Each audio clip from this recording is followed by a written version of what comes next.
മൂക്കിൽ വെള്ളം ചീറ്റുക എന്നുള്ളത് മൂക്കിലേക്ക് വെള്ളം ഒഴിക്കണോ അതല്ല കൈവിരൽ കൊണ്ട് ശുദ്ധിയാക്കിയാൽ മതിയോ? അതായത് സംശയം ഇതാണ്. സാധാരണ ഉളു എടുക്കുമ്പോൾ പല ആളുകളും കൈകൊണ്ടിങ്ങനെ വെള്ളമാക്കിയിട്ട് വിരലോണ്ടൊന്നും ഇങ്ങനെ തള്ളും, വെള്ളം കയറ്റാറില്ല. അപ്പൊ അത് മതിയോ? അങ്ങനെ വിരലോണ്ടൊന്നും ഇങ്ങനെ വൃത്തിയാക്കിയാൽ മതിയോ അതല്ല വെള്ളം തന്നെ ഇത്തിരി അങ്ങോട്ട് കയറ്റേണ്ടതുണ്ടോ? ഇതാണ് സംശയം, പ്രസക്തമായ സംശയമാണ്. ഇതിനെ സംബന്ധിച്ചിടത്തോളം ഹദീസുകളിൽ കാണുന്നത് ഇസ്തൻസഖ വസ്തൻസറ എന്നാണ്.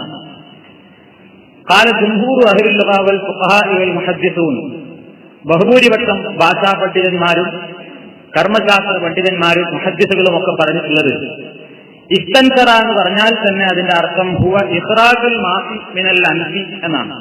മൂക്കിൽ നിന്ന് വെള്ളം പുറത്തേക്ക് ചീറ്റുക എന്നുള്ളതാണ്. അപ്പൊ അതിൽ നിന്ന് തന്നെ നമുക്ക് മനസ്സിലാക്കാൻ സാധിക്കും മൂക്കിലുണ്ടെങ്കിലല്ല വെള്ളം പുറത്തേക്ക് ചീറ്റാൻ പറ്റുള്ളൂ. അപ്പൊ അതുകൊണ്ട് വെള്ളം കയ്യിലെടുക്കും വായിലാക്കുന്നതോടുകൂടി ഇത്തിരി മൂക്കിലേക്കും കയറ്റണം എന്നാണ്.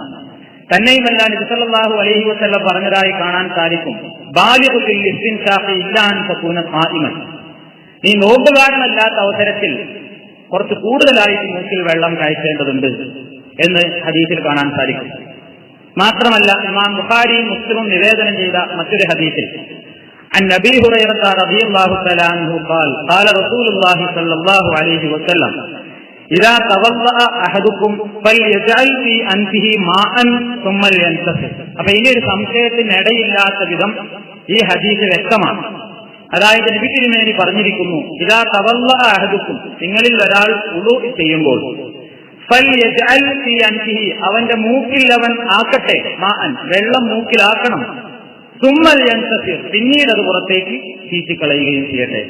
അപ്പൊ വായിലിങ്ങനെ വെള്ളാക്കിയിട്ട് വെറുതെ ഇങ്ങനെ വെറും വിരലോണ്ട് ഇങ്ങനെ മൂക്കിലേക്ക് ഇങ്ങനെ വൈകിട്ടാ പോരാ, വെള്ളം തന്നെ ഇത്തിരി അങ്ങോട്ട് ആക്കിയിട്ട് മൂക്ക് ചീറ്റി വൃത്തിയാക്കുക തന്നെയാണ് പ്രവാചകൻ ശരീരം. അതാണ് പ്രവാചക തിരുമേനി പഠിപ്പിച്ചിരുന്നതും അങ്ങനെയാണ് എന്ന് മനസ്സിലാകുന്നു. അതുകൊണ്ട് അതാണ് പ്രവാചക ചര്യ എന്ന് ചോദ്യകർത്താവിനോടും മറ്റുള്ളവരോടും ആ വിഷയത്തിൽ ശ്രദ്ധിക്കണമെന്ന് ഓർമ്മപ്പെടുത്തുന്നു.